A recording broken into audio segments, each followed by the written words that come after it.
տասնյակ տարիներ Հայաստանի Հանրապետությունը կառավարած ուժերը, մարդավաճառության մաստեր կլասներ Հայաստանի Հանրապետությունում ցուցադրած ուժերը որոշել են, որ հիմա էլ 2018-ի հեղափոխությունից հետո էլ իրանք կարող են Հայաստանում զբաղվել մարդավաճառությամբ։ Կարող են գնել մարդուն, կարող են գնել մարդու քվեն, կարող են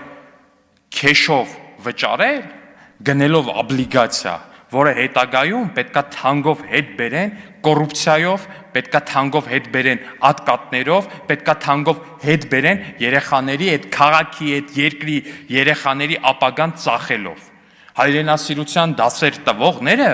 այդ հայրենիքի քաղաքացիներին ընդամենը քեշ են դիտարկում որպես։ Դիտարկում են որպես քայլող պոտենցիալ 5000 դրամ վեկալողներ, որպես պոտենցիալ 10000 դրամ վեկալողներ։ Լավ, այն թեժ ընտրություններին կարող է գինը բարձրացնեն մինչև 20։ Բայց իմ ասածն է, որ այս սրիկաները տեղ չունեն Հայաստանի Հանրապետությունում։ Հայաստանի Հանրապետության քաղաքացուն քայլող 5000 դրամանոց տեսնողները Հայաստանի Հանրապետությունում տեղ չունեն, Հայաստանի Հանրապետությունում անելիք չունեն։ 5000 դրամով տարիներ շարունակ Հայաստանի Հանրապետության քաղաքացիների քվեն գնել եք։ Ինչ է կարել դրանից հետո։ Ինչ է շահել այդ 5000 դրամը վերցրած քաղաքացին։ 5000 դրամ, ոչինչ ավելի։ Ինչ եք շահել դուք։ Մեկը Տանզանիայում բուկմեկերական ընկերություններ,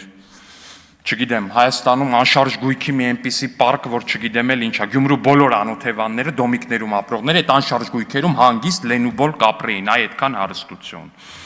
Այն մեկը ինչա շահել։ Փեսեն